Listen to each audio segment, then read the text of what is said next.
The sand beneath Elena Hartford's knees was no longer sand.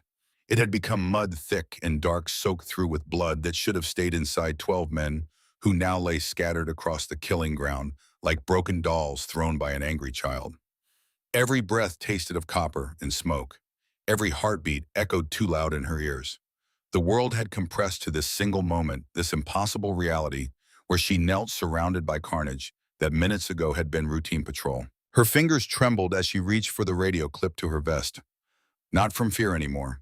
Fear had burned away somewhere between the third casualty and the fourth, replaced by something colder, something that felt more like ice than emotion. The trembling came from 18 minutes of continuous work, from adrenaline pushed past its breaking point, from muscles that had been asked to do too much for too long. Static crackled across the channel before she pressed the transmit button. Hartford to base. The voice that came out of her mouth belonged to someone else, someone flat, someone mechanical, someone who had just done the impossible and didn't quite believe it yet. All 12 casualties stabilized. Request immediate dust-off. Over. Silence stretched across the radio waves. 10 seconds that felt like falling through empty space with no ground in sight. When the response finally came, it carried disbelief wrapped in military protocol, like a fragile gift in heavy paper. Say again, Hartford. The base operator's voice cracked slightly on her name. Confirm casualty count. Elena's gaze swept across the battlefield one more time. 12 SEALs in various states of injury, but all sharing one critical characteristic. They were breathing, some sitting upright, some lying still with chests that rose and fell, in the steady rhythm of life, continuing despite everything that had tried to stop it. All of them hers, all of them alive. Confirmed, 12 stable, no KIA. She forced the words out clearly, made each syllable deliberate. Repeat, no killed in action, requesting emergency medical evacuation now. Another silence, longer this time. In the distance, the sound of helicopter rotors began to build, metal wings beating against desert air, angels coming to collect the living instead of the dead for once. Elena closed her eyes. The world tilted sideways, and 18 minutes earlier none of this had happened yet. Forward operating base Horizon occupied a stretch of desert that looked like God had started to build something and gotten bored halfway through. Concrete barriers rose from the sand at irregular intervals. Canvas tents huddled together against the wind. The whole installation had the temporary feeling of a place where people lived but did not truly inhabit, a way station between violence and home that belonged fully to neither. The heat was constant, the kind that made time move differently, where 3 months could feel like 3 years or 3 hours, depending on whether the day brought boredom or terror. Lieutenant Elena Hartford had been counting both at FOB Horizon for 21 days. 3 weeks of checking injuries that barely deserved the name. Heat exhaustion cases where the treatment was water and shade and lecture about taking care of yourself in desert conditions. Blisters from boots worn too long. The occasional twisted ankle from someone who had forgotten that running in full gear across uneven terrain required more care than running on a track back home. 3 weeks of being the person everyone saw when they needed medical care, but no one really looked at otherwise. Just the medic, just support staff, just the woman who stayed behind when the actual work needed doing. She stood now in the medical tent with an inventory clipboard gripped too tight in both hands, counting supplies she had already verified twice before lunch. Gauze packages stacked in precise rows. Bandages organized by size and type. Morphine auto-injectors lined up like tiny soldiers waiting for deployment. Everything in its designated place. Everything ready for an emergency that never seemed to arrive, at least not here, not to her station, not in any way that mattered. Through the tent flaps, she could see SEAL Team Delta gathered near the motor pool. 12 men moving with that particular economy of motion that separated trained operators from everyone else who just thought they knew how to move. No wasted energy. No unnecessary gestures, just efficiency, born from repetition and combat, and the understanding that wasted movement could mean wasted life. Commander Blake Mitchell stood at the center of the group, one hand gesturing at a map spread across the hood of a Humvee while he briefed tomorrow's mission. Even from this distance, Elena could read the body language. Serious but not urgent, important but routine. She had treated 3 of Mitchell's team over the past 3 weeks. Minor problems that barely rated medical attention. Chief Wade Blackwell had come in with an infected cut on his palm that he had been ignoring for 5 days straight until it started showing red streaks. Petty Officer Grant Hastings needed antibiotics for an ear infection that made him wince every time someone spoke too loud. Sterling Graves had partially dislocated his shoulder during hand-to-hand training, and had been absolutely furious when Elena put him on light duty for 48 hours. All of them had been polite, professional, distant in the way you treated someone whose job was important but whose presence existed in a fundamentally different sphere from your own world. The clipboard felt heavy in Elena's grip. She set it down on the supply table with more force than necessary. Still counting those bandages? The voice came from the tent entrance. Elena turned to find Master Chief Wade Sullivan standing backlit by afternoon sun that turned his gray hair almost silver. 58 years old with 28 years of service written in the lines of his weathered face and the careful way he moved like a man whose body remembered every hard parachute landing, every long ruck march, every price paid for a career spent in violence. His eyes were pale blue, the color of ice on a lake that looked solid but might not hold your weight if you trusted it too completely. Third time today? Elena admitted, picking up the clipboard again, just to give her hands something to do. Keeps the supplies organized and keeps me from going crazy with boredom. Boredom's harder than combat sometimes. Sullivan moved into the tent with the economical gait of someone whose knees had logged too many miles under too much weight. Combat you can fight back against. Boredom just sits on your chest and waits for you to crack. Elena felt a slight smile despite her frustration. Is that official SEAL philosophy, Master Chief? Desert Storm 1991. Sullivan's voice went distant, his gaze focusing on something beyond the tent walls, beyond the present moment. Second week waiting in Kuwait for orders to push forward into Iraq. Lost a man to boredom, sort of. The smile faded from Elena's face. Sullivan seemed to notice the change in her expression. He shook his head slowly. Not trying to spook you, Hartford. Just making a point. Kid was so wound up from waiting, from anticipating contact, that when the actual fighting started, he made a stupid mistake. Forgot everything he knew. Got himself killed along with two others who were trying to help him. What was his name? Elena asked quietly. Sullivan's pale eyes met hers. Something shifted in his expression, something that might have been surprise or might have been respect. Tommy Sullivan, my younger brother, 22 years old, wanted to be a teacher after his enlistment ended. The tent went silent except for the distant sound of engines and voices carrying across the compound. Elena understood suddenly why Sullivan pushed so hard in his training sessions, why he never accepted excuses, why his standards seemed impossibly high. I'm sorry, she said. Don't be. Just understand that all this waiting you're doing, all this supply counting and boredom management, it's not actually preparation for what comes next. Nothing really prepares you for what comes next. The training gives you tools, but the moment reveals who you are. Then what's the point of training at all? The frustration leaked into Elena's voice, despite her attempt to keep it professional. The point is survival. The point is having muscle memory when your brain stops working. The point is not freezing like Tommy did. Sullivan paused. But you asked what's the point of waiting, and that's different. The waiting doesn't prepare you. It just tests whether you'll stay sharp or go dull. Elena set down the clipboard again. 3 weeks here, Master Chief. I've treated exactly 0 combat casualties. I'm a Navy corpsman trained for trauma medicine. Instead, I'm basically running a clinic for minor ailments and telling people to drink more water. You want to see combat trauma? I want to do my job, the job I trained for. Sullivan studied her for a long moment, his pale eyes reading something in her face that Elena wasn't sure she wanted read. The tent felt smaller suddenly, the air heavier. I've been doing this a long time, Sullivan said finally, long enough to recognize the difference between someone who wants to prove something and someone who genuinely wants to help. You're the second kind. That's good. That's what makes a real medic. But you're also confident in a way that comes from never being tested.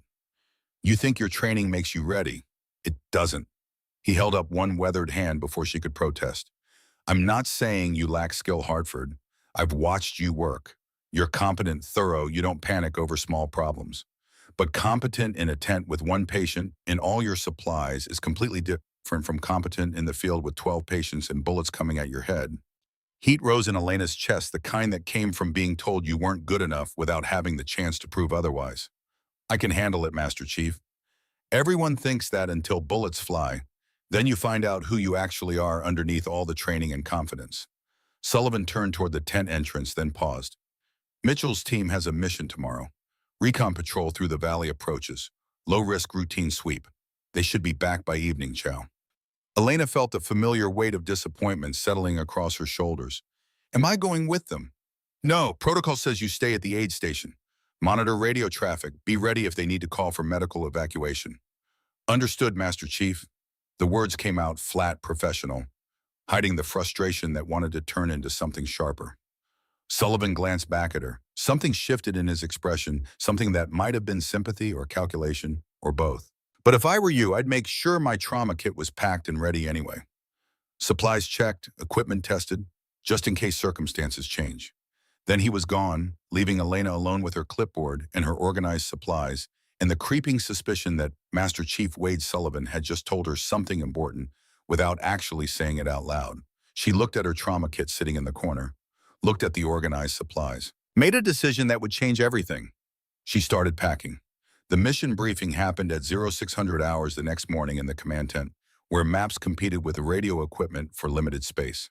Elena stood near the back wall notebook, open in her hands, trying to project an air of professional necessity rather than someone who had no official reason to be present. Commander Mitchell stood at the front beside a tactical map projected onto canvas, his posture carrying the particular straightness that came from years of command. Valley reconnaissance. Mitchell began, his voice carrying the practiced cadence of someone who had delivered this same type of briefing hundreds of times. Grid coordinates Echo 7 through Echo 12. Intelligence assessment shows the area has been quiet for 6 weeks straight. Our job is confirming it stays that way. His pointer traced a route across the map. 3 vehicles, 4 men per truck. Departure at 0800. Sweep the valley floor. Check for recent activity. Confirm no hostile presence. Return by 1400 hours. Standard patrol protocol applies. Weapons stay tight unless we get confirmed hostile contact. The 12 SEALs of Team Delta listened with the particular stillness of men who had heard similar briefings before and would hear them again. Grant Hastings leaned against a support pole with his arms crossed, his expression neutral. Chief Wade Blackwell stood beside Mitchell, occasionally nodding at specific points. In the corner, a kid who looked impossibly young sat in a folding chair, taking notes like this was a college lecture instead of preparation for movement through potentially hostile territory. Medical support. Mitchell continued, his eyes finding Elena. Lieutenant Hartford monitors from the aid station. Standard communications check every 30 minutes. If we need emergency evacuation, you coordinate with air operations from base. The words landed like small stones dropped into still water. Stay behind, monitor, coordinate. All the verbs that meant watch other people do the actual work while you sat safe and useless. Sir, Elena heard her own voice before she had fully decided to speak. Request permission to accompany the patrol. Mitchell's expression didn't change, but something in his posture shifted. Denied, Lieutenant. I'm trained for field trauma care. If something happens and you need immediate medical intervention, if something happens, you coordinate evacuation from the aid station. That's the protocol, Hartford. Mitchell's voice stayed level but carried finality. Your support staff. That's where support staff operates from. The words hung in the air between them. Support staff. 2 words that sounded neutral but carried weight, that separated the people who went toward danger from the people who waited in safety for the danger to pass or be brought to them. Elena opened her mouth, closed it, felt every eye in the tent on her. Understood, sir. Mitchell nodded once and returned to the briefing. Movement schedules, radio frequencies, contingency plans for vehicle breakdown or weather changes or any of the 100 small complications that could turn a simple mission complex. Elena stopped listening. She stood at the back holding her unused notebook, feeling frustration mixed with something darker, something that tasted like failure before she had even been given the chance to fail or succeed. The briefing ended. The SEALs filed out, already shifting into mission mindset, that focused quiet that came before movement into uncertain terrain. Elena turned to leave. Hartford. She stopped. Master Chief Sullivan stood near the tactical map, having materialized from somewhere during the briefing like he always seemed to do. Walk with me. Not a request. An order delivered gently, but still an order. They left the command tent and moved toward the perimeter where morning sun was transforming the desert into hammered bronze, and the air already carried the promise of brutal heat by midday. Sullivan walked slowly, hands clasped behind his back, in the posture of someone comfortable with silence. You're angry, he said after a minute. Not a question. I'm frustrated, Master Chief. There's a difference. Not much of one when it affects how you think. Sullivan stopped at the concrete barrier that marked the compound's edge. Beyond it, desert stretched away to distant hills that looked deceptively soft in morning light, but would be brutal by afternoon. You think Mitchell's wrong to keep you back? I think I'm a trained combat medic being used as a supply clerk and radio operator. You are. Sullivan's agreement surprised her. But Mitchell's not wrong either. You haven't been tested when everything goes to hell. That's not an insult, Hartford.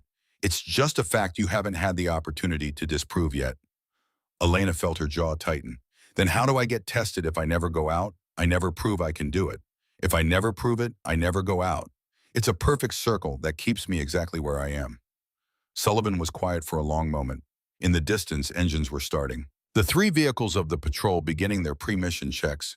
Mechanics going through routines that might save lives if everything went wrong. Can I tell you something off the record? Sullivan asked. Yes, Master Chief. Mitchell's not keeping you back because he doubts your technical skill. He's keeping you back because his last combat medic froze during contact. Good kid, excellent training, top of his class at every school. But when bullets started flying, he couldn't move. Just stood there while three wounded men bled out before someone else finally stepped up and started working. Something cold moved through Elena's chest. I won't freeze. That's exactly what he said too during his interview. Sullivan turned to look at her directly. I believe you, Hartford. I think you're the real thing, but believing isn't the same as knowing. Mitchell needs to know before he trusts his men's lives to you. The engines grew louder. 20 minutes until the convoy departed. Sullivan glanced toward the motor pool, then back to Elena. When he spoke again, his voice dropped to barely above a whisper. Truck 3 carries backup medical supplies and communications equipment. Usually runs with a lighter load, fewer personnel. Room for one more person if someone wanted to conduct a field inventory check of medical equipment placement for efficiency purposes. Elena's heart kicked hard against her ribs. Master Chief, I didn't tell you to do anything, Hartford. Sullivan's pale eyes held hers. I'm just mentioning that Truck 3 has available space and that if someone with medical training happened to be conducting equipment inspection when the convoy departed, well, mission efficiency is always important. He held her gaze for another moment. Something passed between them, unspoken permission, layered under plausible deniability. If things go sideways, Sullivan said quietly, and I mean really sideways, they'll need you forward, not calling for help from base. Actually there. And when that moment comes, you'll discover exactly who you are. Just make very sure you can live with what you find out. Then he walked away, leaving Elena standing at the barrier, watching the convoy prepare, making a decision that she would replay in her mind thousands of times in the years that followed, wondering if she had chosen, or if the choice had somehow chosen her. Truck 3 sat idling near the motor pool when Elena arrived carrying her fully loaded trauma kit and a hastily prepared story about needing to verify medical supply placement in field vehicles. The driver, a SEAL named Archer McAllister, looked at her kit, looked at her face, and then looked away with the faint smile of someone who understood exactly what was happening but had decided not to care. Hop in, Doc, he said, but if Mitchell asked later, I never saw you until we were already rolling. The truck's interior smelled like diesel fuel and old canvas and that particular funk of military equipment that had been used hard and cleaned imperfectly for years. Elena settled into the backseat beside two large plastic cases stenciled with medical in faded red letters and a communications array that looked like it had been built during the Cold War and never properly updated. Two other SEALs rode with them. Barrett Slade nodded once when Elena climbed in, then went back to methodically checking his rifle with the kind of attention that suggested he had done this exact routine 1,000 times and would do it 1,000 more. Finn Carmichael, sitting beside the communications equipment, grinned at her. Sneaking on to patrol Hartford didn't think you had it in you. Just doing my job, Elena said, keeping her voice neutral, professional. Your job is back at the aid station, monitoring radios. My job is being where the casualties are. Elena met his eyes. I'm hoping there won't be any casualties. But if there are, I need to be forward, not calling for help from 20 miles away. Carmichael's grin widened into something that might have been respect. Fair enough, Doc. Fair enough. The convoy rolled out at precisely 0800 hours. 3 armored vehicles moving in practice formation through the gate and into the desert beyond. Commander Mitchell's voice came over the radio, steady and professional, calling out waypoints and movement schedules. Elena watched through the window as FOB horizon grew smaller behind them. The familiar concrete barriers and canvas tents in carefully constructed safety shrinking to a dot and then disappearing entirely into heat shimmer and distance. Ahead, the valley waited. From an aerial view, the valley would have appeared as a natural corridor carved by ancient water through softer stone. A convenient passage between two ridgelines that military planners would mark on maps with satisfaction. Clear route through difficult terrain, obvious choice for movement. But from ground level, as the convoy entered the valley mouth, the perspective changed. The ridgelines rose steep on either side, not quite mountains, but formidable enough that climbing them would require serious effort and time. The valley floor stretched ahead in hard-packed sand and scattered rocks and the occasional scrub brush that somehow survived in a landscape that seemed designed to kill anything foolish enough to try growing. It was quiet, too quiet. Elena pushed the thought away. She wasn't a combat veteran. She didn't trust her instincts about what quiet should sound like in a desert valley where the only noise was engine rumble and occasional radio chatter. Truck 1 led the convoy. Mitchell's voice came through the radio every few minutes with position updates and route confirmations. Everything routine. Truck 2 followed at a precise 30-meter interval. Chief Blackwell's deeper voice occasionally responded to Mitchell's checks, professional and calm. Truck 3 brought up the rear. McAllister drove with the steady competence of someone who had done this route or variations of it dozens of times. Beside him, Slade watched the ridge lines with focused intensity, his job to spot threats before they became bullets. In the back, Elena checked her trauma kit for the 4th time that morning. Everything present, everything ready. Tourniquets, hemostatic gauze designed to stop bleeding that normal bandages couldn't touch. Chest seals, 4 supplies. Airway equipment for when breathing stopped cooperating. All the tools that could keep someone alive if their body decided to quit. She glanced up and caught Carmichael watching her. Nervous, Doc. Prepared, there's a difference. Is there? His tone was light, but his eyes were serious. Lena smiled thinly. Not really, but prepared sounds better than terrified. Carmichael laughed, a short bark of sound. At least you're honest about it. The valley deepened around them as they progressed. The walls grew steeper. The floor narrowed to maybe 100 meters across, which in tactical terms meant limited maneuver space, limited options if something went wrong, limited everything except the growing sense of moving through a funnel designed by geology to concentrate force. Elena's radio crackled. Not the convoy frequency. Her direct line back to FOB Horizon. Hartford, this is Sullivan. Radio check, over. She grabbed the handset. Sullivan, this is Hartford. I read you Lima Charlie loud and clear. Over. Good copy. A pause longer than necessary for simple radio procedure. Are you where I think you are, Lieutenant? Elena glanced at McAllister and Slade, both focused on their sectors on the windows on the ridge lines, not listening to her conversation. Affirmative, Master Chief. The pause stretched longer this time. When Sullivan's voice came back, it carried a different tone. Quieter. More personal. Then stay sharp, Hartford. Trust your training when the moment comes. And if things go sideways, remember that panic kills faster than bullets ever will. Keep your head. Keep working and get them home. Sullivan out. Elena lowered the radio slowly. Outside the window, the valley walls continued to rise. Shadows deepened where the sun couldn't reach the floor anymore. The light caught only the ridge tops, leaving everything below in a twilight that made distance hard to judge and made everything look strange and flat. Carmichael was looking at her again. What did Sullivan want? Communications check. He knows you're here, doesn't he? That old bastard probably suggested it. Elena didn't answer. Carmichael laughed again, shaking his head. Classic Sullivan, never directly orders you to do something against protocol. Just mentions possibilities and lets you make your own decisions. He was my instructor at Coronado, hardest son of a bitch I ever met. Also the best teacher. If he thinks you should be here, then maybe you should be here. Before Elena could respond, Mitchell's voice cut across the radio. The change in tone was subtle but unmistakable. All vehicles hold position. I've got something on the road ahead. All personnel stand by. The convoy slowed, stopped. The sudden silence after continuous engine noise felt profound, almost threatening in its completeness. Elena leaned forward, trying to see through the windshield past McAllister's shoulders. Ahead, Truck 1 had halted.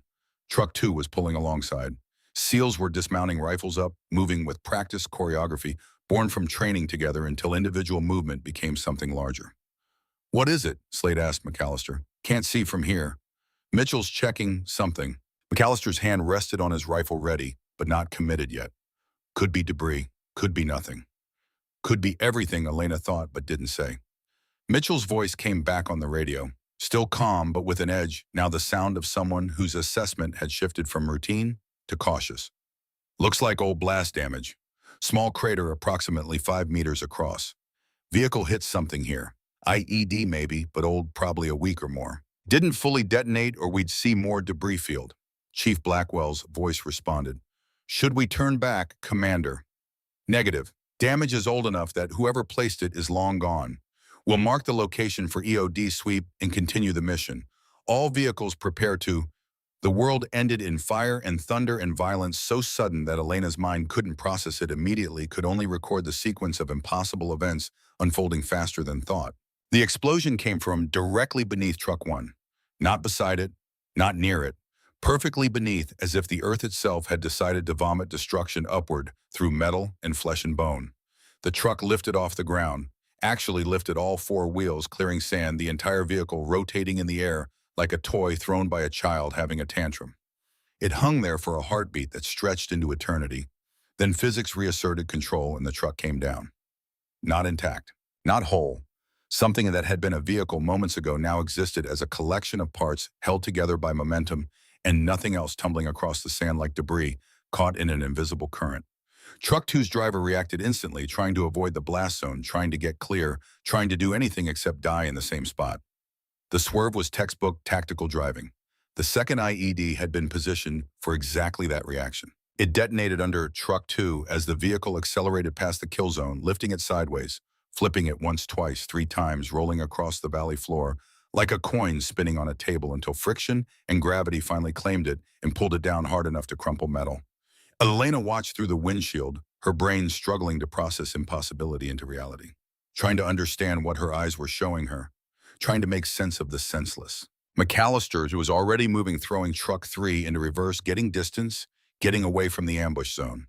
The third IED was command detonated, someone on the ridgeline, someone watching. Someone who had waited for all three vehicles to reach precisely the right positions before pressing the trigger that completed the circuit that sent the current, that ignited the explosive, that the blast wave hit Truck 3 from the driver's side like a physical punch from an invisible giant fist. The world tilted. Elena felt herself lifting out of her seat, felt the seatbelt catch and hold, felt the truck rolling, windows shattering, medical cases breaking free and tumbling through the air, like dice thrown by a gambler, betting everything on a single throw. She hit something, her head, the window frame maybe, or the roof that had become the wall that had become the ceiling. Then darkness, then pain, then awareness creeping back, slowly, thick and confused, like waking from anesthesia, when your brain knows consciousness has returned, but your body hasn't received the message yet. Elena opened her eyes. She was lying on her side. The truck had come to rest at an angle, nose down in a shallow depression. Through the shattered windshield, she could see sand and smoke and fire and bodies. 12 men scattered across the valley floor in positions that bodies should never hold. Some moving weakly, some completely still, all bleeding. Her radio crackled with static and something underneath the static. A voice, distant, broken by interference. Emergency, multiple casualties, need medic, anyone respond. Elena tried to move. Her body protested with sharp pain, but nothing felt broken. Nothing felt wrong enough to prevent movement. She unbuckled her seatbelt with trembling fingers, crawled toward the door, found it jammed, kicked once, twice. The third kick sent it flying open with a shriek of twisted metal. She spilled out onto the sand, coughing, tasting blood in her mouth from where she had bitten her tongue during the impact. McAllister lay 10 feet away, moving weakly, one hand pressed against his side. Slade was further out, not moving at all. Carmichael was trying to sit up, his face covered in blood from a scalp wound that looked worse than it probably was. But they were the lucky ones compared to what waited ahead. Where Truck 1 and Truck 2 had been destroyed, the real carnage spread across the sand like a nightmare rendered in flesh and blood and smoke. Elena's radio crackled again. Clearer now. Sullivan's voice cutting through static with the kind of calm that only came from absolute discipline. Elena, respond. What's your situation? Over. She fumbled for her handset with shaking fingers, pressed the transmit button. Sullivan, multiple casualties. Heavy, her voice broke. Started again. Master Chief, I don't know if I can stop. Sullivan's voice cut through her rising panic like a blade through fog. Listen to me very carefully, Lieutenant. You can do this. You will do this. Now take a breath and give me a count. How many wounded? Elena forced herself to breathe, forced her vision to focus despite the smoke and the ringing in her ears from the blasts, began the count she had trained for but never performed outside controlled conditions with training mannequins that didn't bleed or scream or die. 12, she said. 12 casualties, multiple trauma. some critical, some. She stopped as realization hit. Master Chief, the team medic. I can see him from here. He's not moving. He's dead. Sullivan's voice went quiet. I know. The blast signature was catastrophic where he was positioned. I'm sorry, Elena, but that means you're the only medical personnel on site. So I need you to answer one question, and I need absolute honesty. Can you do this? Elena looked across the battlefield. 12 men who needed her, wounds that would kill if left untreated. An impossible task that training said couldn't be done by one person in these conditions. She thought about Sullivan's words from yesterday. You'll find out who you actually are. She thought about 3 weeks of boredom and frustration. She thought about Grant Hastings and his daughter's birthday on Saturday. She thought about all of it for exactly 3 seconds. Then she grabbed her trauma kit from the wreckage of Truck 3, checked her M4 rifle that she had trained with extensively but never fired at another human being, started moving toward the wounded. Yes, Master Chief, I can do this. Outstanding. Now grab your kit and start moving. I'm here with you. I'll guide you through every single step. But Elena, we don't have much time. How long do I have? Sullivan's pause told her everything before his words confirmed it.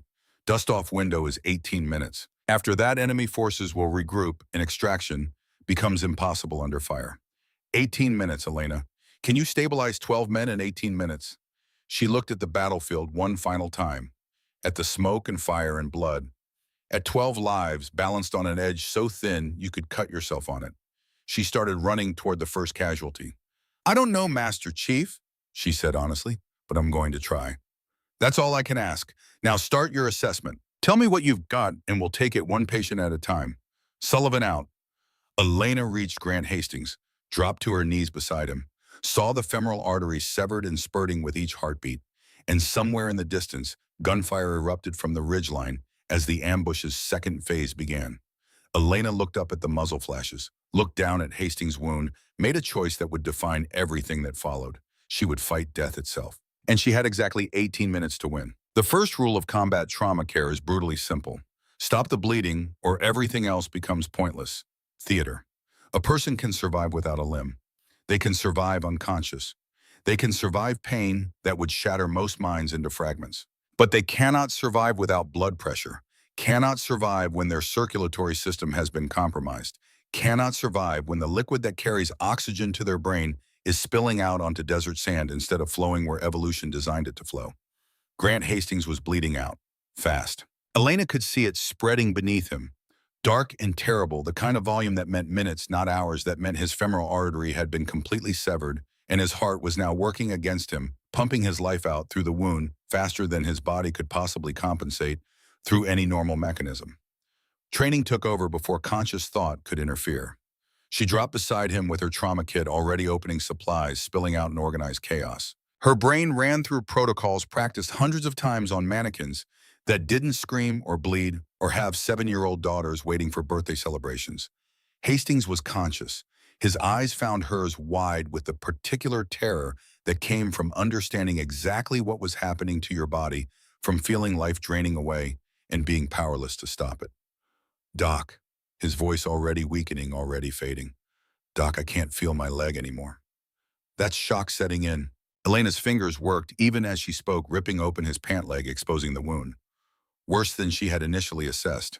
The femoral artery completely severed, pumping bright arterial blood with each heartbeat. You're going into shock. I need you to stay with me, Hastings. Eyes on me. Nowhere else. Focus on my voice. She grabbed her radio with one hand while the other found a tourniquet. Sullivan first casualty. Hastings, femoral artery completely severed. Massive blood loss. Patient going into shock. Applying tourniquet now. Good. Sullivan's voice came back steady as bedrock. How much blood has he lost already? Elena glanced at the sand round Hastings, at his pale face, at the way his breathing had gone rapid and shallow, classic signs of hypovolemic shock. Too much. He needs fluid resuscitation. He needs surgical intervention. He needs you to keep working right now, tourniquet first. Stop the bleeding before you worry about replacing what's lost. You know this, Elena. She did know it. Training reasserted itself over panic. The tourniquet went on high and tight, proximal to the wound, exactly as she had been taught. She twisted the windlass rod. Once. Twice. The bleeding slowed but didn't stop. She twisted again, tighter, ignoring Hastings' Sharp intake of breath as pain cut through shock. The arterial spray stopped. Hastings gasped, the pain breaking through the shock's protective numbness. His hand shot out and grabbed Elena's arm with surprising strength for someone who had lost so much blood.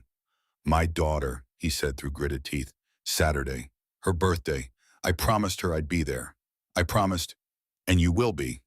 Elena started an IV line, her training guiding her hands to find the vein, despite trembling from adrenaline and the knowledge that 11 more casualties waited. "You're going home to your daughter Hastings. That's not a hope or a maybe, that's a promise. You'll be at that birthday party." "Understood."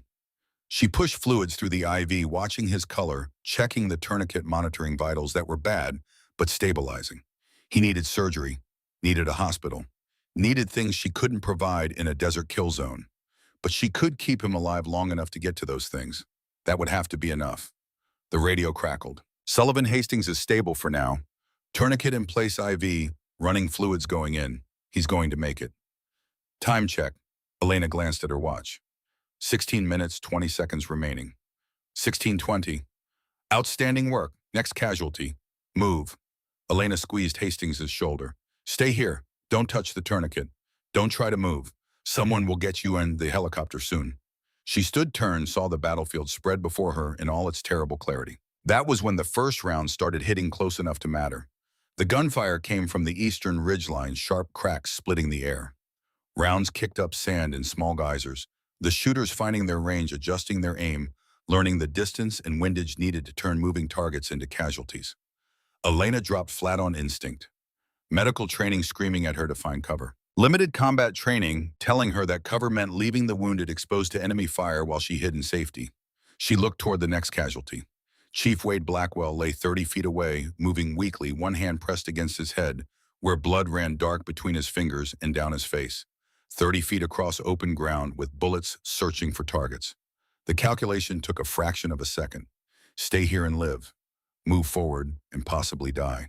But definitely leave Blackwell to die, because head wounds could be minor or catastrophic, and you couldn't tell the difference without close assessment.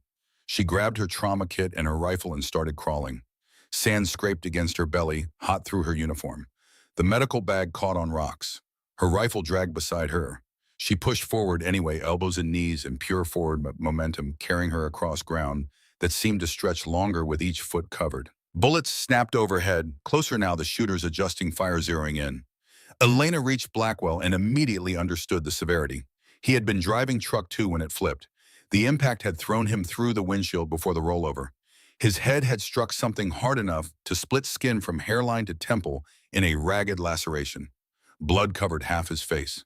But far worse, his pupils were uneven. One dilated wide, one constricted to a pinpoint. Head trauma, possible skull fracture, possible intracranial bleeding. "Chief," Elena put firm pressure on his shoulder, commanding his attention. "Don't move. You have a serious head injury. Any movement could make it catastrophically worse." Blackwell tried to push her hand away, his movements uncoordinated and clumsy, more evidence of neurological compromise. "Need to command the situation. Mitchell's down. I need to. What you need to do is lie completely still and let me keep you alive." Elena was already reaching for her cervical collar, hands moving through the procedure automatically. "You moved wrong with this injury, and you could sever your spinal cord. Then you'll never command anything again, ever." That penetrated. Blackwell stopped struggling, let her work. The cervical collar went on smoothly. Elena checked vitals. Pulse rapid but strong, breathing labored but adequate. The head wound looked worse than it was, mostly superficial bleeding from the rich blood supply to the scalp. But those uneven pupils told a different story, whispered about pressure building inside his skull where there was no room for expansion. Her thumb found the radio transmit button. "Sullivan's second casualty, Chief Blackwell. Significant head trauma with uneven pupils indicating possible intracranial bleeding. Needs immediate neurosurgical evaluation. Can you stabilize him for transport? I can immobilize him and monitor vitals. But if he's got a bleed in his brain, then he needs a surgeon and you're not one. Do what you can do. Keep him stable. Move to the next. You're doing excellent work, Elena." She applied pressure dressings to the scalp wound, started an IV for fluid access, administered pain medication carefully enough to help, but not enough to mask worsening neurological symptoms. Blackwell needed surgery within the hour. The building pressure in his skull would cause permanent damage. Chief, she said quietly, meeting his unfocused eyes, you're going to be fine. But you absolutely must stay still. Can you do that for me? Blackwell's gaze sharpened slightly. How many wounded total? 12. How many critical? Elena hesitated. I don't know yet. Still assessing. Then stop wasting time on me and find out. That's an order, Hartford. Despite everything, she almost smiled. Command voice even with a possible skull fracture. Yes, Chief. 14 minutes, 35 seconds. The third casualty was worse. Finn Carmichael lay beside the wreckage of Truck 3, the same vehicle Elena had ridden in. His chest rose and fell in rapid, shallow movements that accomplished nothing useful. His lips already turning blue, his eyes wide with the particular terror that came from suffocation, from feeling your body fail at its most basic function. Tension pneumothorax, air trapped in the pleural space. Lung collapsed, each breath making it worse. Elena belly crawled the 20 feet to reach him, bullets hitting close enough now that she felt shockwaves close enough that sand sprayed across her face and into her eyes. Carmichael. She grabbed his shoulder, forced eye contact. I need you to hold still. You've got air trapped in your chest cavity. It's collapsing your lung. I have to decompress it right now. He tried to speak, couldn't. His hand shot out and grabbed her wrist, squeezing, begging, without words for help he couldn't verbalize. Radio to her lips. Sullivan, third casualty. Carmichael, tension pneumothorax.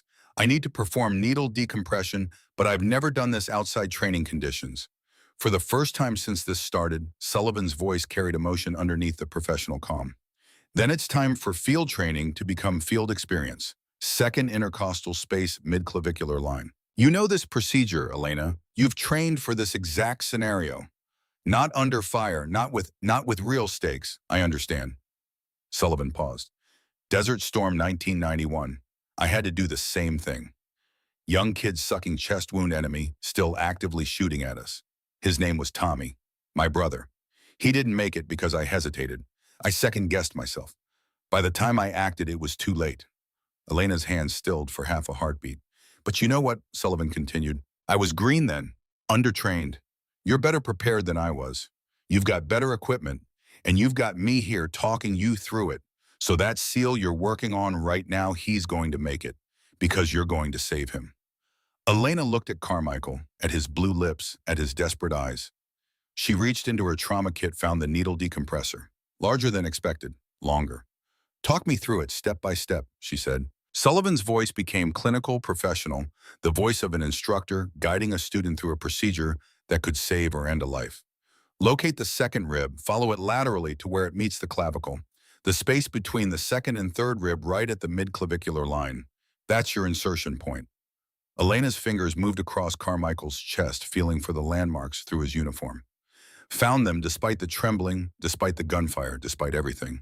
I've got it. Good. Clean the site if you have time.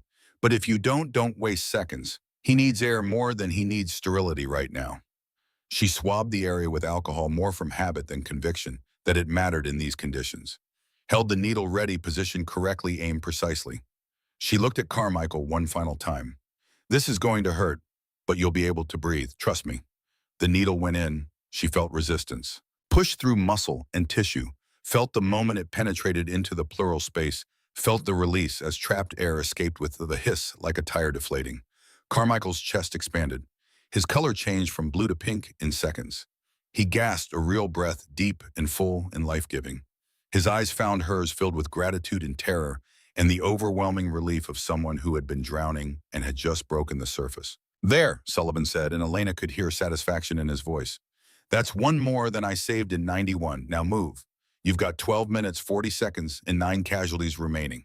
Elena started moving toward the next wounded SEAL, and stopped, because ahead she could see all 9 remaining casualties spread across the battlefield.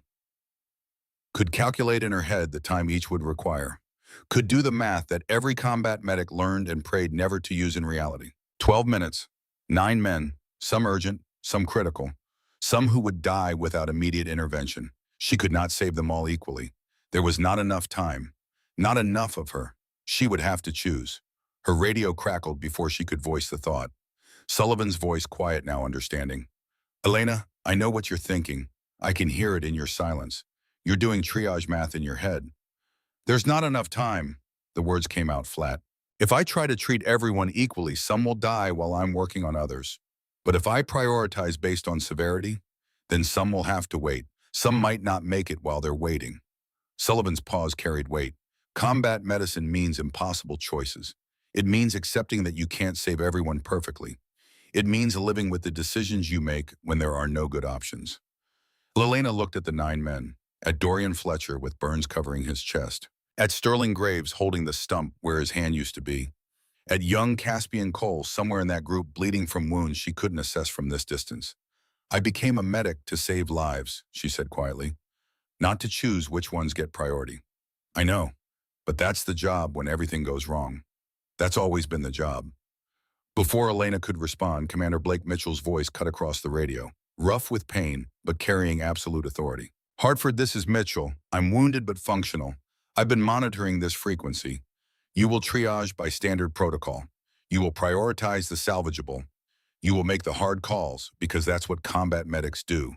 That is a direct order. Understood. Elena closed her eyes briefly, opened them. Understood, sir. Outstanding. Now, get to work. We've got 12 minutes to prepare my team for extraction. Move. Elena moved. The next 4 casualties blurred together in a sequence of wounds and treatments and choices made in split seconds that would echo in her mind forever.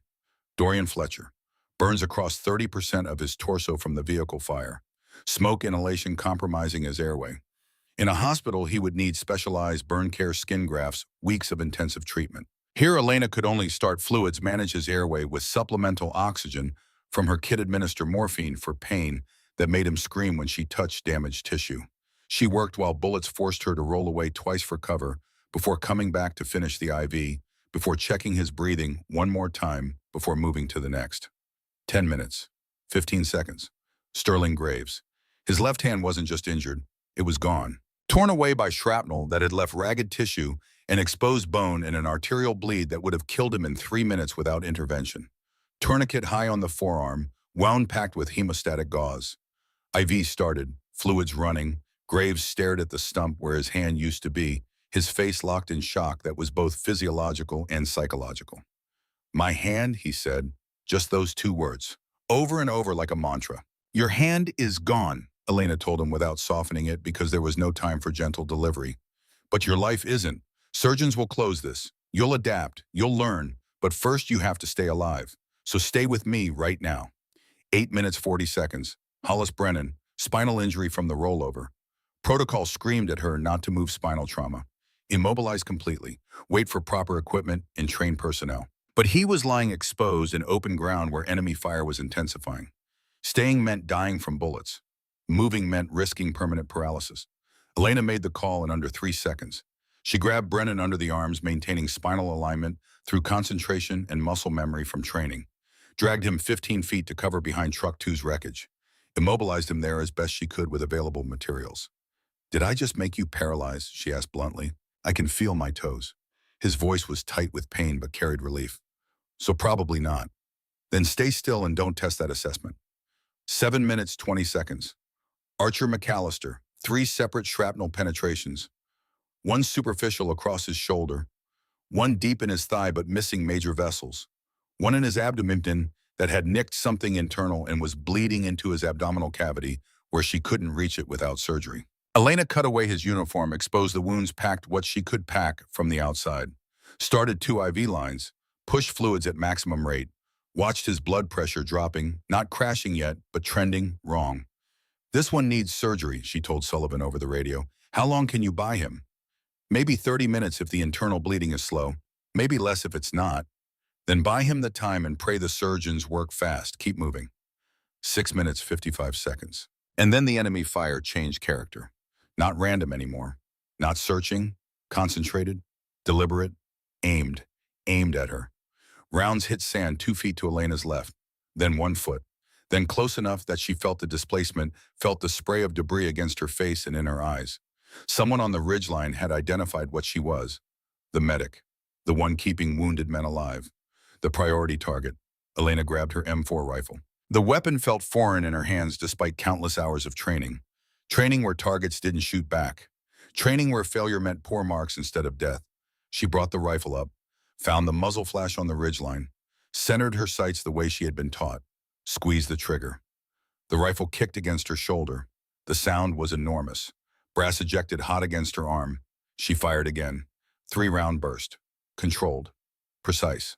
The muzzle flash disappeared. She didn't know if she had hit the shooter or if he had simply taken cover. Didn't matter. She had bought seconds. She dropped the rifle and returned to the next casualty. Cortland West, concussion, possible skull fracture. Disoriented and trying to stand up despite the fact that his equilibrium was completely destroyed, that his sense of balance had been compromised by brain trauma. Elena tackled him, literally wrapped her arms around his waist and brought him down before he could stumble into the line of fire or fall and crack his already injured skull open. "Stay down," she ordered while checking his pupils. "You're concussed. Your brain is rattled. You need to stay still." "Need to fight," West mumbled, trying to rise again. "Need to help. What you need to do is not make this worse." She immobilized his head as best she could, marked him for close neurological monitoring during transport. 5 minutes, 30 seconds. A pattern emerged that she didn't consciously plan, but fell into naturally. Treat one casualty. Take fire. Return fire. Move to the next casualty. Take fire. Return fire. The M4 became part of her medical kit. She would drop beside a wounded SEAL with the rifle in one hand and trauma supplies in the other. Would start an IV while scanning the ridgeline for threats. Would pack a wound while keeping her weapon within arm's reach. Shoot, treat, shoot, treat. A rhythm that kept her alive, kept them all alive. Barrett Slade. Chest wound not as severe as Carmichael's tension pneumothorax, but serious enough. Chest seal applied. Fluid started. 3-round burst at movement on the ridge. Next casualty. 4 minutes, 15 seconds. Lachlan Reed. Multiple fractures. Left leg broken in 2 places. Right arm shattered. Possible internal injuries underneath the obvious external trauma. Elena splinted what could be splinted, started morphine for pain management, sent rounds downrange at 3 different enemy positions, kept moving. 3 minutes, 42 seconds. And then she reached Caspian Cole, the youngest SEAL on the team, 19 years old, fresh from training. This was his first real deployment, his first combat mission, probably his last. The abdominal wound was catastrophic even from 10 feet away. Elena could see blood pooling beneath him in quantities that meant major vessel damage, could see the way his hands pressed against his stomach, trying to hold himself together, literally trying to keep his insides from becoming outsides. She dropped beside him with her trauma kit spilling open. Assessment running automatically even as her heart sank at what she found. Caspian. She pulled his hands away gently but firmly, looked at the wound, felt her training catalog the damage. Penetrating abdominal trauma, likely liver involvement, possibly splenic, definitely vascular. "I need you to look at me. Only at me. Nowhere else." His eyes found hers. Young, terrified, filled with the question he didn't want to ask but couldn't avoid. "Doc, am I dying?" The question hit her like a physical blow, knocked the air from her lungs more effectively than any impact could have. She had been asked this before, in emergency rooms during her training, from patients in car accidents, in industrial mishaps, in all the random violence that brought people to the edge between life and death, but never from a 19-year-old kid bleeding out in the desert while people tried to kill both of them. Training took over when emotion threatened to paralyze. Her hands kept working, packing the wound with everything she had, applying pressure, starting an IV. But her mind was calculating, running numbers, doing math that told her Caspian Cole needed immediate surgical intervention or he would die in minutes, maybe seconds. Surgery she could not perform, in a hospital that was 20 minutes away if the helicopters came now. And there was still one more casualty. Thorne Ashford, who she hadn't even assessed yet, who might be just as critical. Sullivan's voice in her ear, quiet but steady. "Elena, I can hear you thinking even without words. You've got 3 minutes left. 2 patients remaining. Tell me the situation." Elena looked at Caspian, at his young face, at the blood. "Cole is critical. Abdominal trauma, massive internal bleeding. He needs surgery immediately or he dies. I understand." A pause. "What about Ashford?" Elena glanced across the sand at the final casualty. Thorne Ashford lay motionless near the ruins of Truck 1. She couldn't assess his wounds from this distance, couldn't determine his priority. "Unknown. Haven't reached him yet." "Then you have a decision to make." Sullivan's voice carried a gentle weight. "You can give Cole intensive care, maybe stabilize him enough for transport, but that uses time you might need for Ashford. Or you can do rapid stabilization on Cole and get to Ashford. But rapid might not be enough to keep Cole alive until the helicopters land." Elena's hands stilled, the choice crystallizing with perfect, terrible clarity. Save one completely. Risk losing the other, or try to save both imperfectly. Risk losing them all. Caspian's hand found hers, weak, shaking. "Doc," he whispered, "I don't want to die. My mom, I promised her I'd come home safe. I promised." Elena looked at him, at 19 years old, at a future that should have included decades in a career and a family, and growing old far from this desert. She looked at her watch. 2 minutes 58 seconds. She made her choice. "You're not going to die." Her voice came out hard as steel, carrying conviction she forced herself to believe. "Not today, not here, not while I'm still breathing. You're going to live through this. You're going to go home to your mother. You're going to serve 20 more years and make senior chief and tell this story to kids who think they know what combat means. Promise?"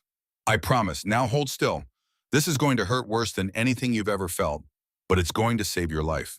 Elena worked faster than she had ever worked before, packing the abdominal wound with every hemostatic agent she had, creating pressure that wouldn't stop internal bleeding completely, but would slow it enough. Starting 2 large-bore IVs, pushing fluids at maximum rate, administering medications that would help his body compensate for shock, even though nothing could truly compensate for this much damage without surgery. It wasn't enough, would never be enough without a surgical team. But it was enough to keep him alive for 20 minutes. Maybe. Her thumb hit the radio transmit. "Sullivan Cole is stabilized as much as possible in field conditions. He's critical, but I've bought him time." "How much time?" 20 minutes. Maybe 30 if we're lucky, and his body cooperates. "He needs surgery immediately upon arrival. The helicopters are inbound. ETA 6 minutes. Sullivan paused. "But you've still got one more patient, and 90 seconds left on the clock." Elena stood, grabbed her rifle and her trauma kit, started running toward Thorne Ashford, across 50 feet of open ground, under the heaviest fire yet, with 90 seconds to save 2 lives and no margin for error remaining. 50 feet might as well have been 50 miles. Elena sprinted across open ground with bullets cutting the air around her in patterns that mapped her movement, the shooters adjusting their aim in real time, learning to lead their shots just enough to turn running motion into stillness, into death. She didn't think about dying. Thinking took time, and time was the one resource she no longer had. Her body moved on pure instinct and training, and the desperate mathematics that said one more casualty waited, and 90 seconds remained, and the only way out was through. Her boots hammered the sand in rhythm with her racing heartbeat. Too fast. Everything too fast. Time compressing and expanding simultaneously in that strange way that happens when adrenaline pushes the brain past normal processing speed. One round hit so close she felt the shockwave against her cheek. Another kicked up sand directly in her path. A third passed close enough that she actually heard the bullet cutting air with a sound like tearing cloth. She kept running. Thorne Ashford lay beside the twisted wreckage of Truck 1 where the first IED had detonated, with enough force to throw a 4-ton vehicle 15 feet through the air. From a distance, he looked like he might already be gone, just another piece of debris scattered by the blast. But as Elena closed the final 10 feet, she saw his chest move. Once. Shallow. Labored. But breathing. She dropped beside him and immediately understood why Master Chief Sullivan had spent 28 years teaching combat medicine and why he stressed that textbook trauma and field trauma existed in completely different universes. Thorne Ashford should not have been alive. The blast had caught him directly when the IED detonated beneath his position. His body had absorbed impacts that would have killed most men instantly. She could see multiple traumatic injuries even through his shredded uniform. Head trauma with visible skull damage. Chest wounds where shrapnel had penetrated deep, possibly into the thoracic cavity. Abdominal injuries that screamed internal bleeding. Both legs displaying compound fractures where bone showed white through torn flesh. In a civilian hospital with a full surgical team and unlimited resources, Ashford would need 6 to 8 hours of delicate work to have a realistic chance at survival. Elena had 78 seconds. 69. 60. Her thumb found the radio transmit button. Sullivan final casualty. Ashford. Multiple catastrophic trauma across all major body systems. This is... Her voice cracked. "Master Chief, this is beyond anything we've trained for. He needs an operating room. He needs a full surgical team. He needs you." Sullivan's voice cut through her rising panic like a blade through darkness. "Elena, listen to me very carefully. You've already stabilized 11 men. 11 men who should be dead that are alive right now because of your work. Ashford is the 12th. You can do this. I can't perform surgery in the middle of a desert with bullets. Yes, you can. Not a suggestion. A statement of fact delivered with absolute certainty. Because you're going to. Because there's no alternative. Because that SEAL is counting on you even if he's not conscious enough to know it. Now tell me his wounds. Start at the head and work systematically down. Elena forced herself to breathe, to focus, to become what Sullivan needed her to be in this moment. Head trauma, visible skull damage, pupils unequal. Training took over her hands, assessing even as she spoke. Chest, multiple penetrations, at least 2 in the left hemithorax. Breathing severely compromised. Abdomen, multiple visible wounds, almost certainly massive internal bleeding.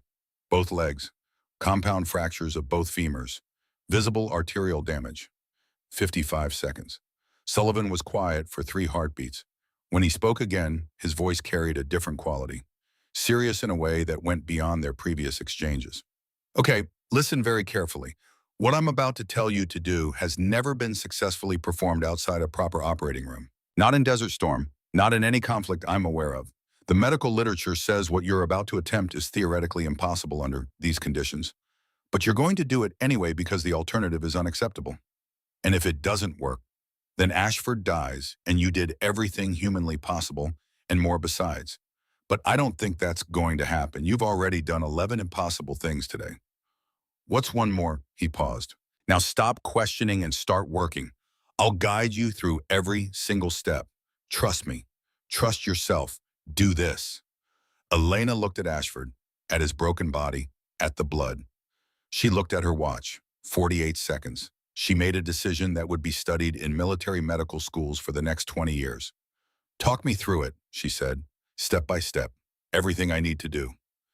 First priority is bleeding control. You need to find and stop the major arterial bleeds, or nothing else matters. Elena's training kicked in her fingers, finding wounds with practiced precision. 3 major bleed points. Left thigh where the femur had torn through and severed the femoral artery. Right abdomen where something had penetrated deep. Left chest where shrapnel had damaged intercostal vessels. She packed them with hemostatic gauze, her movements sure despite the impossibility, the gauze going deep, finding the bleeding vessels, applying pressure that would hold until surgical repair. 39 seconds. Bleeding controlled as much as possible. What's next? Chest, he's got air or blood or both in his pleural space. You need to decompress immediately. She had done this once today, on Finn Carmichael. The memory of that success gave her certainty now. Landmarks found. Needle positioned. Insert. Release. Ashford's breathing improved marginally. Not good, but better than dying. 28 seconds. Done. Next. Legs. The compound fractures need stabilization. You can't set them properly, but you can immobilize them enough to prevent further vascular damage during transport. Combat tourniquets became improvised splints. She bound the shattered femurs in positions that were anatomically wrong, but tactically necessary, preventing movement that would tear vessels or nerves or cause damage that even the best orthopedic surgeons couldn't repair. 18 seconds. Fractures immobilized. Sullivan, his blood pressure is dropping. The internal injuries. 2 large-bore IVs push fluids at maximum rate. It won't replace what he's losing internally, but it'll buy time for the surgeons. Both IVs went in clean despite her hands shaking now from sustained adrenaline and the knowledge that time was gone, that the countdown had reached its end. 10 seconds. Sullivan 4s are in, fluids running, but stop working and key your radio, Elena. Sullivan's voice was quiet now, almost gentle. The helicopters are 30 seconds out. They need the final count. They need to know what they're extracting. Elena looked at Ashford, at his chest rising and falling in the rhythm of life continuing against impossible odds. At the IVs running, at the packed wounds holding pressure. She looked across the battlefield at 11 other SEALs, all breathing, all stabilized, all alive. She looked at her watch as the countdown hit 0. 18 minutes exactly. She pressed the transmit button on her radio. Her voice came out steady despite everything, despite the impossible things she had just accomplished, despite the weight of 12 lives balanced on decisions made in fractions of seconds. Commander Mitchell, this is Hartford. Medical report complete. Static on the line. Then Mitchell's voice rough with pain, but alert, carrying disbelief wrapped in desperate hope. Go ahead, Hartford. Elena took one breath, released it slowly. Said the words that no one would believe until the helicopters landed and combat medics verified her work. All 12 casualties stabilized for evacuation. No KIA. All injuries survivable with proper surgical follow-up. Request immediate dust-off. The silence stretched longer this time. 10 full seconds of dead air. Then Mitchell's voice came back, cracking slightly on the edges. Hartford confirmed that report. You're saying all 12? Confirmed, sir. Boy, Elena's gaze swept the battlefield one final time. Hastings, Blackwell, Carmichael, Fletcher, Graves, Brennan, McAllister, West, Slade, Reed, Cole, and Ashford. 12 men, Old Stable, all coming home. More silence. Then a sound that might have been Mitchell's voice breaking or might have been interference. When he spoke again, the command voice was back, but something else lived underneath it. How did you? 18 minutes. 12 men.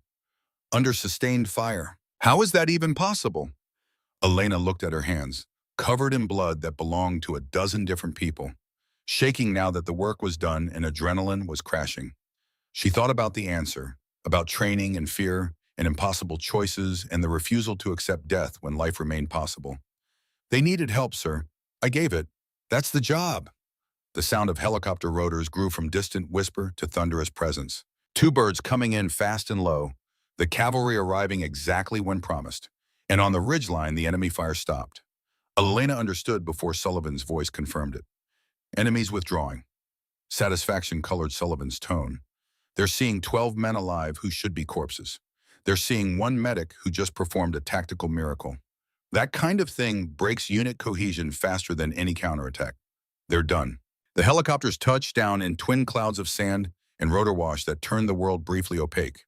Combat medics poured out with litters and equipment and the full machinery of military medicine, mobilizing to continue the work Elena had begun. They moved to the casualties with practiced efficiency born from years of experience, checking her work, confirming her assessments, loading men onto litters with careful urgency that understood lives hung in balance, but the balance was currently holding. One of the flight medics, a staff sergeant with 20 years of experience, written in every line of his weathered face, stopped beside Elena, where she knelt in the sand. You did all of this. He gestured at the battlefield. At 12 stabilized casualties. By yourself in 18 minutes. Yes, Sergeant. He looked at her for a long moment, his expression unreadable. Then he shook his head slowly. I've been doing this job since before you were born, Lieutenant. I've seen combat medicine on 4 continents under every condition you can imagine. I have never not once seen anything remotely close to this. He moved to help load Caspian coal. Elena watched as they lifted the young SEAL onto a litter, watched as they carried him toward the waiting helicopter, watched as Caspian's hand lifted in a weak wave. She waved back, a promise kept. He would see his mother again. Grant Hastings came next. Conscious now, alert color improved from the fluid resuscitation. He caught Elena's eye as they loaded him. My daughter, he said, Saturday, her birthday. You'll be there, Elena told him, certainty in her voice. I promised. You're going home. One by one, the 12 SEALs were loaded. One by one, they passed Elena on their journey from battlefield to helicopter, to hospital, to recovery. Chief Blackwell, immobilized but stable. Finn Carmichael, breathing normally now. Dorian Fletcher, sedated for pain management. Sterling Graves, looking at his missing hand with something that might have been acceptance beginning to replace shock. Hollis Brennan, secured on a backboard. Archer McAllister, managing a thumbs up despite the eye lines. Cortland West. Barrett Slade. Lachlan Reed. Caspian Cole. Thorne Ashford, unconscious but breathing steadily. 12 men who should have been dead. 12 lives going home. Commander Mitchell was loaded last. He had been moving among his team during the evacuation, checking each man despite his own wounds. Now he stopped in front of Elena, his face showing pain and exhaustion, and something else that might have been awe. Hartford. His voice carried formal command tone, but his eyes told a different story. The team voted while we were waiting for extraction. Unanimous decision. We want you as our permanent combat medic, if you'll accept. Elena felt something shift in her chest. Sir, I thought I was just support staff. Mitchell's expression didn't change, but something flickered behind his eyes. Recognition, maybe. Respect, definitely. We were wrong, profoundly wrong. You showed us what a medic actually is, what all of us should aspire to be. So I'm asking, will you be our medic? Yes, sir, I'd be honored. He nodded once. Thank you, Lieutenant, for bringing my men home, all of them. Then he was gone, climbing into the helicopter with assistance, the rotors already increasing speed, the birds preparing to lift. Elena stood alone in the sand as the helicopters rose into the air. The battlefield emptied now, except for wrecked vehicles in blood-soaked ground and the kind of silence that follows violence when the violence has ended, but the memory hasn't faded and might never fade completely. Her radio crackled, Sullivan's voice cutting through the rotor noise. Elena, you need to get on that helicopter. The second bird has room. They're waiting for you. I'm fine, Master Chief. I can wait for the next extraction. No. Something in Sullivan's voice changed, urgency creeping in. Elena, look at your left shoulder. Right now. She looked down and saw blood. Her blood. Soaking through her uniform, running down her arm in a steady flow that meant she had been hit and hadn't noticed because adrenaline was a perfect liar and the human body could keep functioning long after it should have stopped. She touched the wound with her right hand, felt the hole where a bullet had passed through, felt warm wetness that had been draining for how long? 20 minutes, the entire 18-minute sequence. Longer, the world tilted sideways, not dramatically. Just a gentle shift that meant her blood pressure was dropping, that her body was finally acknowledging damage it had ignored, while more important things demanded attention. Her knees hit the sand. She hadn't decided to kneel. Her body had made that choice independently of her conscious will. Elena, Sullivan's voice sharp with concern now. Get on that helicopter immediately. That is a direct order. She tried to stand. Couldn't. The adrenaline was completely gone and now, drained away and leaving only exhaustion and blood loss and the shaking understanding that she had been wounded the entire time and hadn't known had saved 12 lives while bleeding from her own injury. Hands grabbed her. The flight medics running back, lifting her, carrying her toward the helicopter that she had loaded with 12 SEALs who were alive because she had refused to let them die.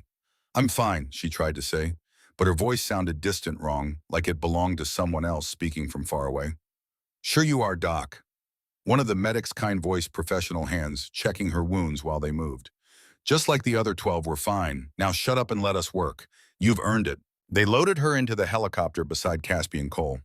The young SEAL's eyes were closed, but his chest rose and fell with a mechanical regularity, breathing maintained by the medical equipment, sustaining him until surgery could repair the damage. The rotor spun faster. The aircraft lifted. The desert fell away below. Elena's eyes closed. Sullivan's voice came through her radio one final time, distant now fading as consciousness began to slip away. You did good, Elena. Better than good. You did the impossible. 12 lives saved. 12 men going home. Now rest. Let someone else carry the weight for a while. The darkness came gently. Not the darkness of dying. The darkness of a body finally permitted to stop fighting, to stop running to sleep. The hospital was white and clean and quiet in ways that felt almost aggressive after the desert. Elena woke 48 hours later in a bed too soft in a room too bright with an IV in her right arm and bandages on her left shoulder, and Master Chief Wade Sullivan sitting in the chair beside her bed reading a paperback novel. Master Chief, her voice emerged rough from disuse and dehydration. Sullivan looked up, set the book aside, smiled in a way that transformed his weathered face. Welcome back, Lieutenant Hartford. How are you feeling? Like I got shot. She tried to sit up. Sullivan's hand on her good shoulder stopped her gently. Easy. The surgeons repaired your shoulder 2 days ago. Bullet went clean through, missed the bone, missed the major nerves and vessels. You got very, very lucky.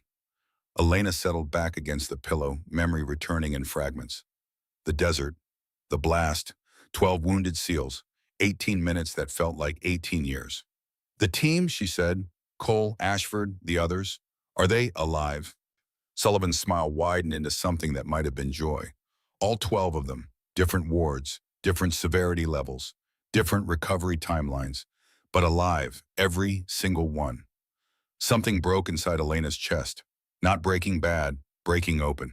The kind of breaking that happens when you've been holding everything together with pure will for so long that you've forgotten what release feels like. Tears came without permission. She didn't try to stop them. Sullivan said nothing, just sat there in his chair beside her bed, present, steady, letting her feel what needed to be felt without judgment or commentary. When the tears finally stopped, Sullivan handed her a tissue from the box on the bedside table, waited while she wiped her eyes and nose and face. Hastings is already talking about his daughter's birthday party, Sullivan said quietly. The doctors cleared him for limited mobility with assistance. He'll make it to Saturday. Your promise kept. And Cole, he was critical. The abdominal trauma. 3 hours of surgery, they stopped the internal bleeding. repaired the damage. He's young and strong and recovering faster than expected. He'll be back to full duty in 6 months. Sullivan paused. He's been asking about you. Wants to thank the doc who promised he would make senior chief someday. Elena closed her eyes briefly. And Ashford, Sullivan's expression grew more serious. That one was touch and go for longer than anyone wants to admit. The injuries you stabilized in 90 seconds took a full surgical team 4 hours to repair properly. But he's stable now. Critical condition, but stable. They're calling it a miracle. He paused. I'm calling it the best field medicine I've witnessed in 28 years. Elena shook her head.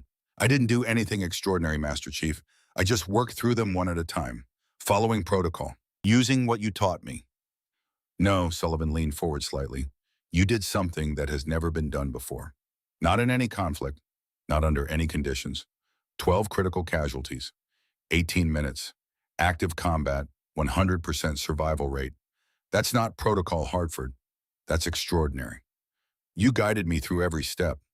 I gave advice through a radio. You made it happen.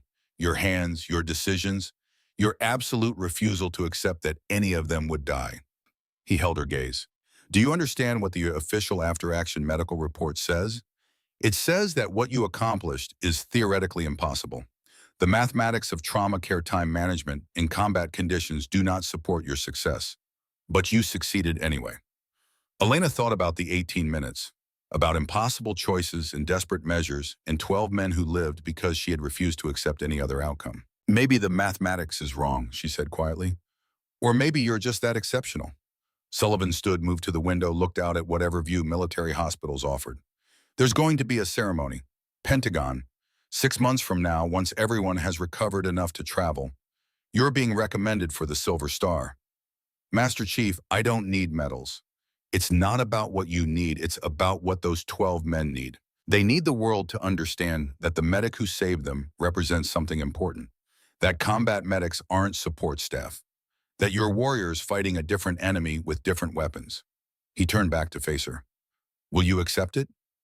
Elena thought about Mitchell asking if she would be their permanent medic, about Hastings going home to his daughter, about Caspian Cole's mother getting her son back, about all of it. Yes, Master Chief, I'll accept it. Good. Sullivan moved toward the door, then paused. Elena, there's something I need to tell you about my brother, Tommy, the one I lost in Desert Storm. Elena waited quietly. The 13 men I told you about, the ones I couldn't save in 91. Tommy was one of them. He was 22, wanted to be a teacher after his service ended. When that IED hit our convoy and men started dying, I froze just for a few seconds. But a few seconds was all it took. By the time I started working, it was too late for most of them, including Tommy. Sullivan's pale eyes met hers. I've carried that for 33 years. The knowledge that if I had been better, faster, more confident, some of them might have lived. Maybe even Tommy. But watching you work yesterday, seeing you save all 12 when I lost all 13, it felt like something closed. Like Tommy finally made it home through you. Elena felt tears threatening again. I wish I could have saved him too, Master Chief. You did in a way. Sullivan's voice was rough. Every time you teach a class after this, every medic you train who goes on to save lives, every technique you develop that keeps someone alive. Tommy's there. What he could have been, you're making real through others. Understanding settled over Elena like a weight and a release simultaneously. The reason Sullivan pushed so hard in training, the reason he never accepted excuses, the reason he believed in her when no one else had. Then I'll make sure they're ready, she said. The next generation, for Tommy, for the 13, for everyone who didn't make it home. Sullivan nodded slowly. That's all I've ever wanted. Thank you, Elena. He left the door, closing quietly behind him. Elena lay in the hospital bed looking at the ceiling, feeling the ache in her shoulder, thinking about 18 minutes that had changed everything. Understanding now that those 18 minutes weren't just about 12 SEALs, but about something larger. Something that connected to a young man named Tommy Sullivan, who had died 33 years ago because his brother hesitated. She wouldn't hesitate, not when lives hung in balance, not ever. 6 months later, autumn was beginning to soften summer's edges when the ceremony happened at the Pentagon. Elena stood in her dress uniform, feeling strange and formal, and like an imposter wearing someone else's awards and ribbons. The ceremonial hall filled with military officials and senior leadership and flags hanging from walls heavy with tradition and history. The citation was read by a general whose voice carried the weight of someone who had read many citations but meant this one more than most. For extraordinary heroism while serving as medical officer with Naval Special Warfare personnel during combat operations. Lieutenant Commander Elena Hartford's remarkable medical expertise, groundbreaking trauma methods, and unwavering dedication ensured the survival of 12 critically wounded men under sustained enemy fire. Her actions reflect great credit upon herself and uphold the highest traditions of the United States Naval Service. The Silver Star was pinned to her uniform. The general shook her hand, cameras flashed, people applauded. Elena barely registered any of it, because 12 SEALs stood at the back of the hall, all of them in dress uniform, all of them alive, all of them watching her with expressions that communicated more than medals or citations ever could. Grant Hastings standing tall beside his daughter who was 8, now her birthday having come and gone with her father present as promised. Chief Wade Blackwell recovered from his head trauma, standing at attention with command bearing. Finn Carmichael with that same grin she remembered from Truck 3. Dorian Fletcher with burn scars still visible on his neck, but healing. Sterling Graves wearing his prosthetic hand with the kind of adaptation that came from determination. Hollis Brennan walking normally despite the spinal injury that could have paralyzed him. The others, all of them, including Caspian Cole, no longer the terrified 19-year-old, but something harder forged in fire. And Thorne Ashford walking with a cane but walking alive when he had been closer to death than any of them. The formal ceremony ended. The crowd began to disperse. Elena stood near the front, accepting congratulations that felt hollow compared to the weight of 12 lives saved. Hastings' daughter approached her, shy, uncertain, holding a piece of paper folded carefully. "My daddy said I should give this to you." Elena took it gently, unfolded it, a drawing in crayon showing a woman in a uniform holding a stethoscope and a rifle. Around her, stick figures lying on the ground with a helicopter overhead. At the bottom, in careful child's handwriting, "Thank you for saving Daddy and his friends." Elena knelt to eye level with the girl. "Your daddy is very brave. I'm glad I could help him come home to you." The girl hugged her suddenly fiercely, then ran back to her father.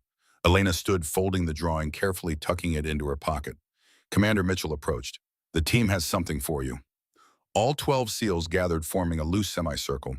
They stood together in a way that spoke of shared experience of bonds forged in blood and pain and survival against odds that should have killed them. Doc Hastings spoke for the group. "We took a vote, all 12 of us, unanimous." He handed her a small wooden box, polished mahogany with brass hinges. Inside was a SEAL trident pin, gold, gleaming, with 12 names engraved on the back in precise lettering. "You're not a SEAL," Chief Blackwell said, his deep voice carrying across the space. "Can't be officially. Different job, different training. But you're one of us. You fought beside us, bled with us, brought us home when we should have died. This is yours." Elena's hands trembled as she held the trident, feeling the weight of it, understanding what it meant. "I was just doing my job." "No," Caspian Cole stepped forward, the kid who had been 19 and terrified, now 20, and harder but fundamentally changed.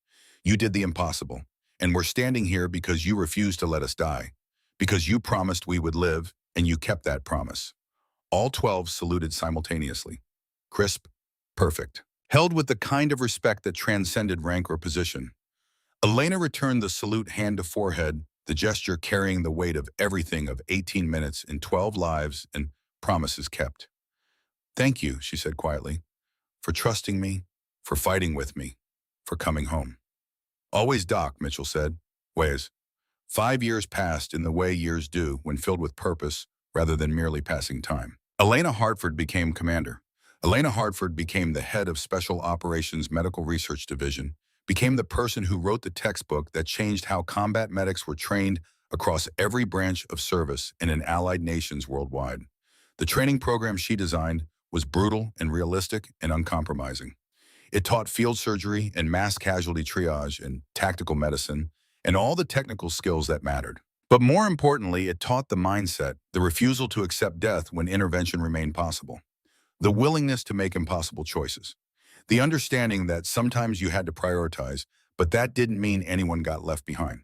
They called it the Hartford Protocol, written into field manuals, taught at military medical schools, studied by researchers trying to understand how one person had accomplished what mathematics said was impossible. But Elena knew the truth. It wasn't about mathematics. It wasn't about being exceptional or specially gifted.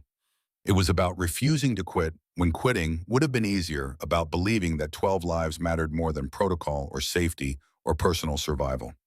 On a morning in late spring, Elena stood in front of a new class of combat medics, 40 men and women who had volunteered for the hardest medical training the military offered. Who wanted to be the person running toward gunfire with a medical kit instead of away from it? She looked at their faces, young, eager, uncertain about what the next months would demand from them. Anyone can learn medical skills. She began using the opening words she always used because they were true and important. The military can teach trauma surgery, emergency medicine, evacuation tactics, but it cannot teach the mindset that refuses to accept death when medical intervention can still make a difference. She paused, scanning the room, seeing herself in their faces, remembering what it felt like to stand where they stood. The line between an average medic and an exceptional one isn't equipment or advanced schooling. It's the relentless will to deliver care regardless of circumstance. It's the unshakable belief that patients will live because you refuse to let them die. A young corpsman in the front row raised her hand. "Commander, we've heard about the 18 minutes, about 12 casualties under sustained fire, but they didn't tell us how. How do you keep going when the mathematics says it's impossible, when you know you can't save everyone?" Elena thought about that question. She had asked herself the same thing thousands of times. About Grant Hastings bleeding out, and Caspian Cole asking if he was dying, and Thorne Ashford's broken body, and all of it compressed into 18 minutes that felt like 18 eternities. "You keep going," she said quietly, "because they need you to keep going. Because the alternative is unacceptable. Because somewhere in your training, in your experience, in your soul, you find the person who can do the impossible. And then you become that person. For however long it takes." She moved to her desk, picked up a photograph. 12 SEALs all in dress uniform, all smiling, taken a year after the desert. All alive. I didn't save these men because I was the best medic in the service. I saved them because I refused to accept their wounds as fatal. When they needed treatment, I gave it. When I needed to make impossible choices, I made them. When mathematics said it couldn't be done, I did it anyway. She set the photo down where the class could see it. "The techniques we'll teach you over the next 6 months, the Hartford Protocol, the tactical medicine, the field surgery procedures, all of that is essential, necessary. But remember this above everything else. The fiercest fight isn't always against an armed enemy. Sometimes it's against death itself. And when the right person with the right mindset refuses to yield, death loses. That's what you're here to become. The person who makes death lose even when the odds say otherwise." The class sat in silence, understanding that they were being offered something more than training. A philosophy, a way of viewing their role that went beyond following protocols. "You won't always succeed," Elena continued. "I need to be clear about that. There will be casualties you can't save, choices you can't unmake, moments when you do everything right and lose anyway. That's the reality of combat medicine. But if you're trained right, if you have the mindset, if you refuse to quit, you'll save more than you lose. And the ones you save will go home, to daughters turning 8, to mothers waiting, to futures that should have ended in the desert but didn't because you were there." She paused one final time. "Welcome to the program. It starts now. It will break you down and build you back up and demand more than you think you can give. But at the end, you'll be the person running toward the wounded when everyone else runs away. You'll be the person who looks at impossible odds and says, 'Not today.' You'll be the person who brings them home." Her eyes found the photo again. 12 men who should have died but didn't. Just like someone once did for 12 SEALs in a desert valley. 12 men who should have been statistics, who should have been KIA reports, who should have been flag-draped coffins coming home. But who walked out of that valley alive because one medic decided that 18 minutes was enough time to rewrite what was possible, to change the mathematics, to prove that refusal can be more powerful than protocol. She picked up the SEAL trident from her desk, the one with 12 names engraved on the back, held it where the class could see. "This was given to me by the men I saved.